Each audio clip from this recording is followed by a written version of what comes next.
Hello everyone. जैसा कि आप ऑब्वियसली नोटिफिकेशन देख पा रहे होंगे, यहाँ पर ऑल इंडिया के नर्सिंग वालों के लिए ईएसआईसी परमानेंट वैकेंसी का नोटिफिकेशन जारी कर दिया गया है। नर्सिंग ऑफिसर का पोस्ट आपके लिए रहने वाला है और आपका 81,000 यहाँ पे वेतन रखा गया है। पूरा अपडेट यहाँ पे आ चुका है कि फॉर्म आपको कब से अप्लाई करना है और फॉर्म का एंड डेट क्या रहने वाला है। इसके अलावा आपका एग्जाम कब होगा 2026 में, एडमिट कार्ड आपको कब मिलेगा, आपका एग्जाम पैटर्न क्या रहेगा, आपका सिलेबस क्या रहेगा, इसके अलावा जॉब का लोकेशन कहाँ पे रहेगा, डॉक्यूमेंट्स का लिस्ट आ चुका है कि फॉर्म अप्लाई करने के लिए कौन कौन से दस्तावेज आपके पास में होना चाहिए। ईएसआईसी का पूरा अपडेट आपको इस वीडियो में मिलने वाला है। यहाँ पे आप देख सकते हो इसका विस्तृत विवरण। ये देखिए, ये जितनी भी वैकेंसी है ना, उनका जिक्र यहाँ पे किया है। ईएसआईसी की तरफ से ये पोस्ट आपके लिए रहने वाली है मेडिकल क्षेत्र की, जिसमें आपका रहने वाला है नर्सिंग ऑफिसर। ये देखिए, इसके अलावा आपका असिस्टेंट प्रोफेसर और आपका पैरामेडिकल स्टाफ डॉक्टर, ये वैकेंसी ईएसआईसी की तरफ से रखी गई है। तो चलिए वन बाय वन करके नोटिफिकेशन को यहाँ पे समझ लेते हैं। यहाँ पे आप देख सकते हो, name of the exam employ state insurance corporation requirement 2026, और जो कंडक्टिंग बॉडी है आपका ईएसआईसी रहने वाला है। इसके अलावा यहाँ पे आप देख सकते हो, और ये नेशनल लेवल मतलब ये केंद्र की भर्ती है, सेंट्रल लेवल की। और यहाँ पे आप फॉर्म ऑनलाइन घर बैठे फिलअप कर सकते हो। इसके अलावा यहाँ पे आप देख सकते हो ईएसआईसी स्टाफ नर्स या नर्सिंग ऑफिसर, इसका जो वेतन रखा गया है 81,000। ये देखिए, अभी आपको स्टार्टिंग में ये मिलेगा, उसके बाद आपका बढ़ता जाएगा। इसके अलावा आपको डीए, एचआरए, टीए, मेडिकल जितने भी अलाउंसेज है वो सारा आपको ईएसआईसी यहाँ पे देगा। तो यहाँ पे देखो 50%, ठीक है। और यहाँ पे एचआरए आपको 8 से 24% दिखा रखा है, और ये डिपेंड करेगा आपके पोस्टिंग के लोकेशन पे। और भी यहाँ पे देख लेते हैं। मैं तो यही कहूँगा, सैलरी बहुत ही शानदार है यहाँ पे, और साथ में ये परमानेंट भर्ती भी आपके लिए रहने वाली है। यहाँ पर आप देख सकते हो ईएसआईसी का पूरा लिस्ट आ चुका है, जो जो दस्तावेज आपको पहले से तैयार रखना है। Document submit along with the ESIC requirement 2026 demand draft, ठीक है।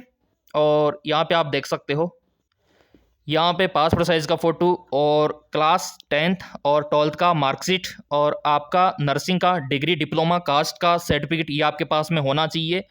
इसके अलावा आपके पास में बीएस नर्सिंग या फिर जीएनएम का जो आपका पंजीकरण है, और आपका डिग्री और सारी मार्कशीट कॉलेज की, वो आपको पहले से तैयार करके रखनी है। अगर आप विकलांग हो तो आपके पास में विकलांगता का सर्टिफिकेट होना चाहिए। अगर आप ईडब्ल्यूएस में आते हो तो आपके पास ईडब्ल्यूएस का सर्टिफिकेट होना चाहिए।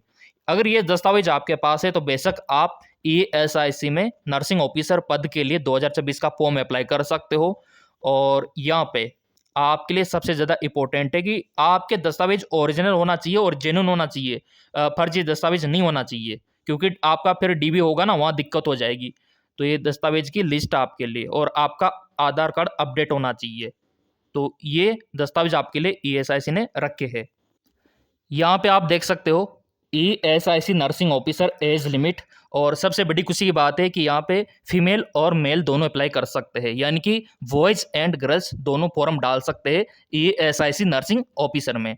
तो यहाँ पे आप देख सकते हो, आपका मिनिमम एज होना चाहिए 18, जो कि आप सभी का हो गया होगा, कम से कम 18, और मैक्सिमम आपका 35।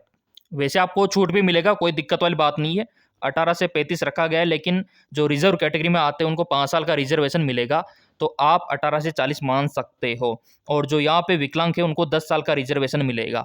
तो एज में आपको कोई दिक्कत नहीं आने वाली। ये देखिए, ये आपके लिए यहाँ पे रखा गया है, ये बेसिक। ये देखिए, ऊपर भी साफ साफ क्लियर लिखा हुआ है ESIC nursing officer age limit. तो जब आप स्टडी करते हो कॉलेज में, उसके दौरान आपका एज ये हो जाता है। चलिए और भी यहाँ पे विवरण देख लेते हैं। अब यहाँ पे आप देख सकते हो कि कौन कौन अप्लाई कर सकते हैं ईएसआईसी नर्सिंग ऑफिसर 2026 के लिए। तो इन्होंने यहाँ पे मेंशन किया है कि जिनका जेएनएम हो चुका है वो भी फॉर्म डाल सकते हैं, और जिनका बीएस नर्सिंग हो चुका है वो भी फॉर्म डाल सकते हैं। ये देखिए, तो जो फ्रेशर कैंडिडेट है ना, जिनके पास कोई एक्सपीरियंस नहीं है, वो भी फॉर्म डाल सकते हैं। इस बात के लिए 1 लाख तो ईमानदारी से बनता है। और यहाँ पे आपका बीएस नर्सिंग कंप्लीट होना चाहिए, यहाँ तक कि जिनका पोस्ट बेसिक नर्सिंग है वो भी फॉर्म डाल सकते हैं। अब यहाँ पे आप बोलेंगे सर एएनएम का, तो देखो एएनएम का वैकेंसी अलग से जारी करेगा ये आपका ईएसआईसी डिपार्टमेंट। ये स्टाफ नर्स का अलग करता है, एएनएम वालों का अलग करता है, पैरामेडिकल वालों का अलग करता है, और यहाँ तक कि मेडिकल ऑफिसर का अलग करता है। मेडिकल ऑफिसर का तो प्रेजेंट टाइम पे फॉर्म स्टार्ट है। जी हाँ, बिल्कुल आपने सही सुना, अभी मैं आपको दिखा भी दूंगा।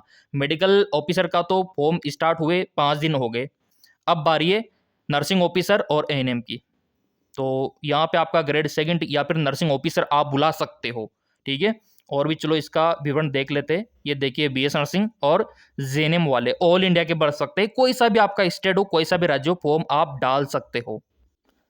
आगे यहाँ पे आप देख सकते हो ईएसआईसी, जो आपका staff nurse grade second nursing officer है, इसमें आपका रिटन एग्जाम होगा तो आपसे 200 क्वेश्चन, और ये 200 नंबर का रहेगा, और ये 2 घंटे का रहने वाला है। जी हाँ, बिल्कुल आपने सही सुना, 2 घंटे का। और सीबीटी आपका होगा, कंप्यूटर बेस्ड एग्जाम आपका होगा, ओएमआर सीट आपको प्रोवाइड करवाया जाएगा। यहाँ पे क्यों, अगर संख्या कम रहती है तो सीबीटी हो जाएगा, अगर संख्या ज़्यादा होती है फॉर्म भरने वालों की तो फिर ओएमआर यानी कि आपका ऑफलाइन एग्जाम होगा, पेन पेपर सीट के माध्यम से। नेगेटिव मार्किंग है क्योंकि ये परमानेंट सरकारी नौकरी है केंद्र की, तो 1/4 आपका नेगेटिव मार्किंग है, तो थोड़ा आपको अच्छे से करना होगा ईएसआईसी नर्सिंग ऑफिसर के लिए। अब यहाँ पे आप देख सकते हो कि एज में किसको कितना छूट मिलेगा। तो अगर आप SC/ST में आते हो ना तो आपको 5 साल का, अगर आप ओबीसी में आते हो ना तो 3 साल का, अगर आप पीडब्ल्यूबीडी में आते हो तो 10 साल का छूट आपको मिल जाएगा। और वैसे एज अगर फिर भी आपकी ज़्यादा है कुछ है तो आप कमेंट करके बता देना। चलिए और भी इसका अपडेट यहाँ पे देख लेते हैं। यहाँ पे आप देख सकते हो कि किस विषय के कितने क्वेश्चन आपसे पूछे जाएंगे। तो आपका टेक्निकल जो नर्सिंग है ना, इससे 100 क्वेश्चन आपसे पूछे जाएंगे, और 100 यानी कि 100 नंबर का ये रहेगा। इसके अलावा जनरल अवेयरनेस, जनरल इंटेलिजेंस, यहाँ पे 25 क्वेश्चन, और ये आपका 25 नंबर का रहेगा। इसके अलावा टोटल यहाँ पे आप देख सकते हो 125 125, ये तो आपका यहाँ पे हो गया। इसके अलावा अदर क्वेश्चन जो मैंने आपको दिखाए वो आपके रहने वाले हैं। अब यहाँ पर आपको सिलेबस बताने से पहले मैं आपको इम्पोर्टेंट डेट दिखा देता हूँ कि फॉर्म कब से फिलअप करना है। Important date of ESIC vacancy, तो यहाँ पे आप देख सकते हो ये नोटिफिकेशन रिलीज दिखा रखा है जनवरी फरवरी 2026, ठीक है। तो पहले आपको ऑफिशियली अपडेट किया जाएगा ऑफिशियल वेबसाइट पे, जिसका डेट है जनवरी फरवरी मंथ 2026, जो कि बस चली रही हूँ, मानो कुछ ही सप्ताह की यहाँ पे इंतज़ार आपको करना है। ऑफलाइन यहाँ पे आपको नहीं करना, ऑनलाइन फॉर्म स्टार्ट होगा आपका नोटिफिकेशन के 7 दिन बाद, लिंक एक्टिवेशन कर दिया जाएगा, यानी कि आप फॉर्म भर पाओगे, ठीक है ना, नोटिफिकेशन के 7 दिन बाद। और लास्ट डेट क्या रहेगा, आपको 30 से 45 दिन का समय दिया जाएगा फॉर्म भरने का ईएसआईसी का। जी हाँ, बिल्कुल आपने सही सुना, इतना सा समय आपको दिया जाएगा, उसके अंतर्गत फॉर्म आपको फिलअप करना होगा। उसके बाद यहाँ पे आप देख सकते हो आपका एडमिट कार्ड कब मिलेगा। तो जो आपका एग्ज़ाम है, अब यहाँ पे आप बोलेंगे सर एग्ज़ाम कब है, तो एग्ज़ाम आपका मार्च अप्रैल 2026 में दिखा रखा है ईएसआईसी स्टाफ नर्स का, मार्च अप्रैल 2026। तो उससे 15 दिन पहले आपको आपका प्रवेश पत्र ऑफिशियली मिल जाएगा। रिजल्ट आपका मई जून में आएगा, मेरिट आपका बनेगा, फिर आपका डीबी होगा, यानी कि डॉक्यूमेंट्स वेरिफिकेशन, जून जुलाई 2026 में। ये प्रोसीजर इसका रहने वाला है, और फाइनल मेरिट आपका बन जाएगा जुलाई अगस्त 2026 में, यानी कि 2026 में आपका सरकारी नौकरी लगना तय है ईएसआईसी नर्सिंग ऑफिसर में। इस बात के लिए 1 लाइक तो बनता है। आगे यहाँ पे आप देख सकते हो जनरल अवेयरनेस, इसमें क्या क्या आपसे पूछा जाएगा। तो famous day, dates, Indian history, geography, artist, general science, Indian politics, ये आपसे पूछा जाएगा। करंट अफेयर, रिवर, ये आपसे पूछा जाएगा। लेख से Indian economy, famous book author, biology, ये आपसे पूछा जाएगा।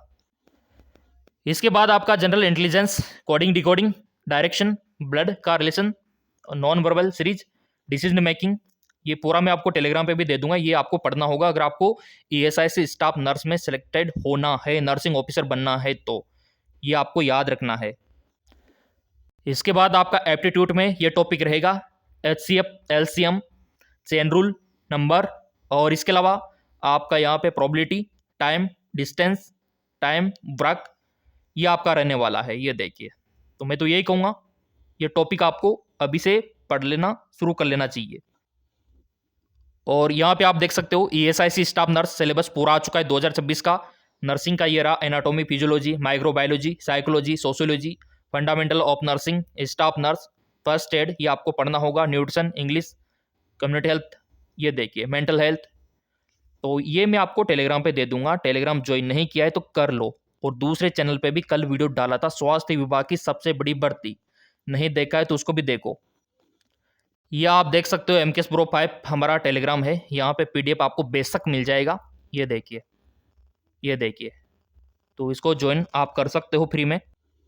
अगर आप यूट्यूब पे सर्च करोगे MPMKS तो आपको ये मिल जाएगा, ठीक है। और ये चिकित्सा विभाग की भर्ती आप देख सकते हो, ये देखिए। अगर आप सर्च करके भी जा सकते हो, वैसे लिंक इसका वीडियो के डिस्क्रिप्शन में दे रखा है। इनके भी फॉर्म स्टार्ट है मेडिकल क्षेत्र के, तो लिंक आपको डिस्क्रिप्शन में मिल जाएगा। और सब्सक्राइब कर रखा होगा चैनल, तो कोई भी वैकेंसी आएगी सबसे पहले अपडेट आपको जल्द मिलेगा।